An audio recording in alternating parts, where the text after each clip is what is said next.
बघा आपला next topic आता fundamental set of class frequencies. We have seen that if we are given the set of ultimate class frequencies or the set of positive class frequencies, we can find all the remaining class frequencies. We observe that all the ultimate class frequencies are independent. That is, no ultimate class frequency can be expressed in terms of other ultimate class frequencies. बघा मग similarly there exist different set of class frequencies such that the frequencies are independent. बघा म्हणजेच ultimate class frequencies मध्ये frequencies कशा पद्धतीच्या असू शकतात, independent, आणि कशा असतात त्या no ultimate class frequency can be express in terms of other ultimate class frequency. बघा मग त्याचे काही fundamental set of class frequencies दिले. A set of class frequencies is called fundamental set if. बघा मग फंडामेंटल क्लास फ्रिक्वेन्सी आपण कशाला म्हणू शकतो, तर त्याचं फर्स्ट आहे की it contains second class frequency and second the class frequencies are कशा असतात त्या इंडिपेंडंट असतात आणि कशा असतात त्या contain second class frequencies. If fundamental set is given we can find all the remaining class frequencies. बघा मग त्याच्यावरचं एक्झाम्पल बघूया. फर्स्ट एक्झाम्पल आहे identify which of the following set of a fundamental set. आपल्याला फर्स्ट फाइंड करायचं आहे capital A, capital N, capital A, alpha and capital A B. Second find करायचं आहे A beta, capital N, alpha B and alpha beta. Third find करायचं आहे capital A B, capital A B, A beta and capital beta. या पद्धतीने solution आहे बघा. First it has 2 is equal to काय असेल 4, म्हणजेच class frequency but class frequencies are not independent since alpha is equal to काय असतो capital N minus capital A, म्हणजेच therefore it is not a fundamental set. Next second it has 2 is equal to 4 class frequencies and all the class frequencies are independent therefore it is a fundamental set. म्हणजेच बघा त्याच्या class frequency जर independent असतील तर त्याला आपण काय म्हणू शकतो, फंडामेंटल सेट आहे असं आपण म्हणू शकतो.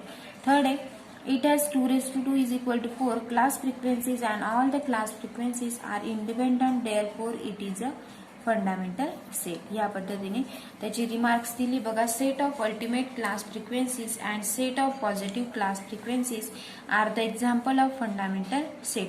बघा फंडामेंटल सेटचं आपण एक्झाम्पल काय देऊ शकतो, पॉझिटिव्ह क्लास फ्रिक्वेन्सीज पाहिजे त्या आणि कशा पाहिजे ultimate class frequency. Next topic आहे बघा independent of attributes. We know that by attributes we classify the given group into classes and subclasses. Therefore we get the proportion of one attribute in the presence of other attributes and also proportion in the absence of other attributes. In this, if this proportion is same then we say that attributes are independent. बघा त्याचं for example पण दिलेलं आहे आपल्याला की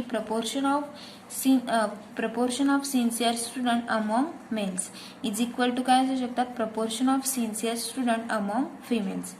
म्हणजेच that is the formula आपण कशा पद्धतीचं तयार करू शकतो की capital A B divided by capital B is equal to capital A beta divided by divided by beta. Wear ए ला आपण डिनोट करतोय की where A denote sincere student आणि बी ला काय करतोय B denote male student. Then attributes sincerely and gender are independent. In general the attributes capital A and capital B are said to be independent if proportion of A's in B's is same as the proportion of A's and B's, or the proportion of B's is A's is the same as the proportion of B is not A's. बघा म्हणजे A चं proportion B शी same असू शकतं पण B is not A.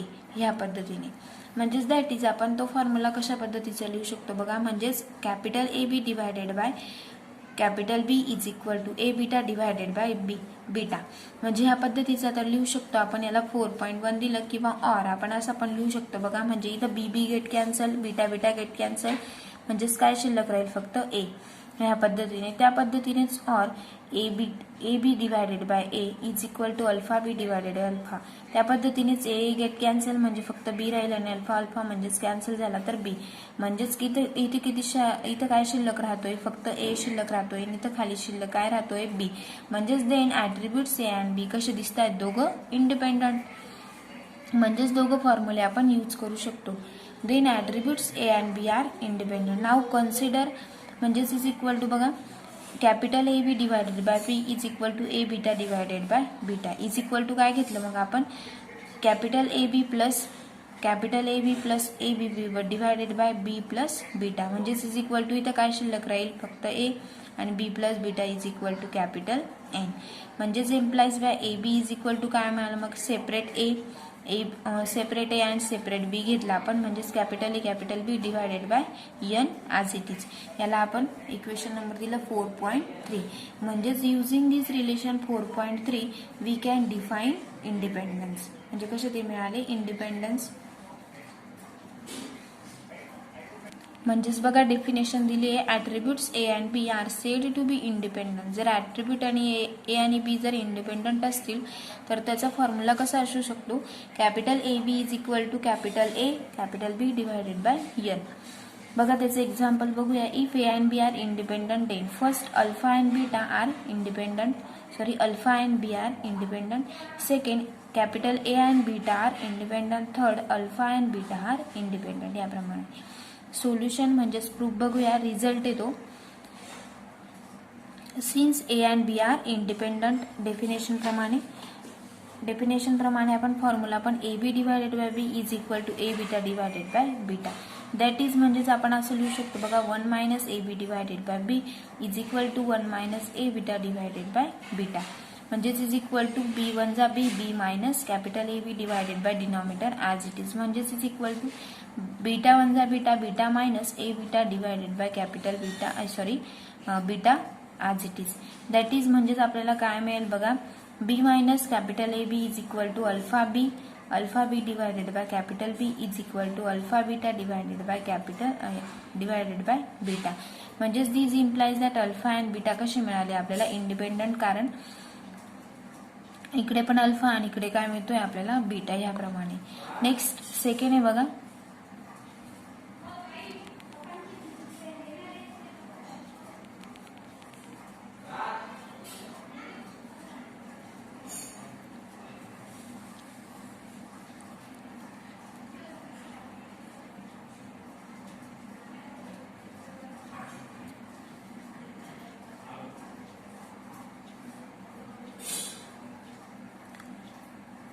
Second आहे बघा, A beta are independent then we have from 4.2 प्रमाणे बघा A B divided by capital A is equal to alpha B divided by alpha.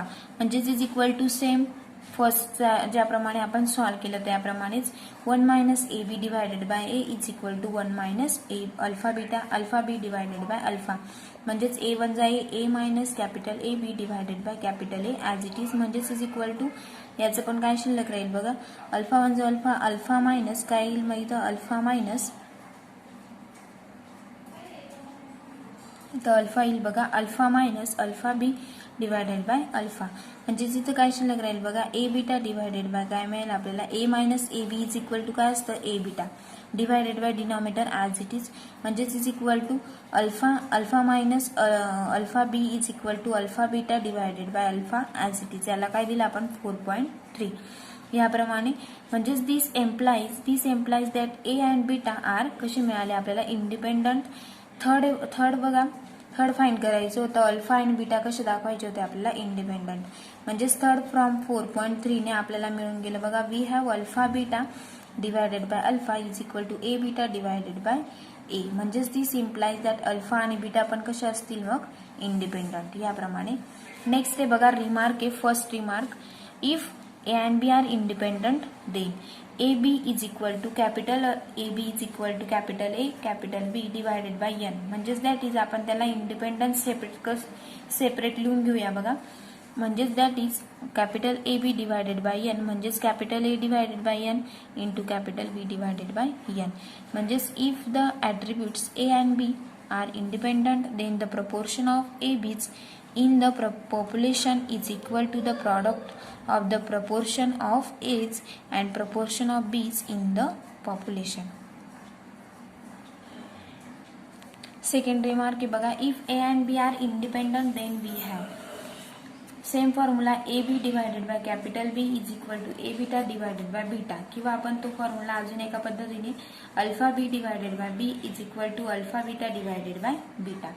Dividing their equations we get, आपण dividing करून घेऊया बघा. AB divided by alpha B is equal to A beta divided by alpha B, म्हणजेच is equal to काय मिळेल मग AB cross multiplication AB into alpha beta is equal to A beta into alpha B. याप्रमाणे आपण second remark बघितली. Next example आहे बघा, capital AB ची व्हॅल्यू दिलेली आपल्याला 20, A बीटाची value 60, alpha B is equal to 80, alpha beta is equal to 240. Verify whether A and B are independent. Solution: we can use the criterion or independence as given in remark 2. बघा remarks 2 च्या मदतीने आपण करायचं example आहे. That is म्हणजेच AB into याप्रमाणे AB into alpha beta is equal to A beta into काय मिळालं होतं अल्फा B. म्हणजेच नाव AB into alpha beta is equal to AB ची व्हॅल्यू क्वेश्चन मध्ये दिल्याप्रमाणे 20 into alpha B is equal to 240, alpha beta is equal to 240. यांचं दोघांचं मल्टिप्लिकेशन केलं तर किती मिळेल आपल्याला 4800 and A beta into alpha B is equal to किती मिळेल बघा. ए बीटाची व्हॅल्यू दिलेली आपल्याला 60 into alpha B is equal to 80, sorry alpha B 80 दिला आहे, म्हणजेच दोघांचं मल्टिप्लिकेशन जर केलं तर किती मिळेल 6 8 48, म्हणजेच 4800.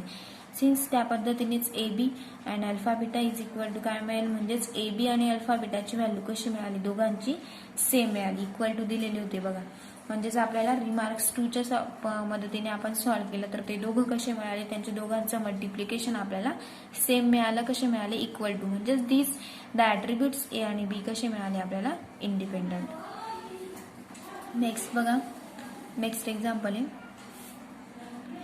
in any analysis of two attributes, if capital N is equal to 160, capital A is equal to 96, capital B is equal to 50, find the remaining class frequencies assuming capital A and B are independent. दाखवायचे बघा आपल्याला. Solution: since A and B are independent, बघा same formula, capital A B is equal to काय असतं A B divided by N. A ची value दिलेली आपल्याला 96 into बी ची व्हॅल्यू दिलेली 50 divided by N is equal to 160 is equal to बघा, मग त्यांचं दोघांचं मल्टिप्लिकेशन करून जर डिवाइड केलं तर आपल्याला सोल्युशन किती मिळालं 30. मग आपल्याला टेबलच्या सहाय्याने बघूया ते. The other remaining class frequencies can be obtain by using following table. मग सेम ए अँड अल्फा घेतला आणि बी अँड बीटा घेतला. A into B is equal to A into B किती दिलं आहे आपल्याला 30, आपला आत्ताच फाईंड केला आपण. ए इंटू बीटा जर आपण फाईंड केला तर ए इंटू बीटाची व्हॅल्यू किती मिळाली आपल्याला 66 मिळेल बघा. या पद्धतीनेच इथं ए ची व्हॅल्यू टाकायची, अल्फाची value A alpha is equal to किती मिळेल बघा, sorry A into beta is equal to 66, म्हणजेच त्यांची दोघांचे ॲडिशन किती मिळाले आपल्याला 96. Next alpha into B, alpha B is equal to किती 20 and alpha beta is equal to 44, दोघांचे ॲडिशन 64 मिळाली बघा. म्हणजेच is equal to total 30 plus 20 is equal to B ची व्हॅल्यू किती दिलेली म्हणजे बी is equal to 50 and beta is equal to किती होती, मग बीटा इज इक्वल टू दोघांची ॲडिशन केली 110, बीटा इज इक्वल टू 110 मिळाली बघा. म्हणजेच दोघांचे addition 110 plus 50 is equal to 160. Row पण आणि कॉलम पण ॲडिशन कशी मिळाली बघा आपल्याला 160, म्हणजेच सेम मिळाली. म्हणजेच देअरफॉर अल्फाची व्हॅल्यू किती मिळाली बघा, अल्फा इज इक्वल टू 64, अल्फाची व्हॅल्यू आपल्याला किती मिळाली 64 मिळाली. नेक्स्ट बीटाची व्हॅल्यू किती मिळाली, sorry beta is equal to 110, alpha into B is equal to आपल्याला मिळाला बघा, alpha into B is equal to 20 मिळाली. Next A into beta is equal to किती मिळाली 66, alpha into beta is equal to किती मिळाली 44. या पद्धतीने आपण हे एक्झाम्पल सॉल्व्ह केलं आणि टेबलच्या साहाय्याने त्याच्या व्हॅल्यू पण काढल्या बघा. म्हणजेच बघा या पद्धतीने आपण इंडिपेंडंट ऑफ ॲट्रिब्यूटचे एक्झाम्पल बघितले. नेक्स्ट लेक्चरला आपण असोसिएशन ऑफ ॲट्रिब्यूट्स हा टॉपिक बघूया आणि त्याचे एक्झाम्पल्स बघूया.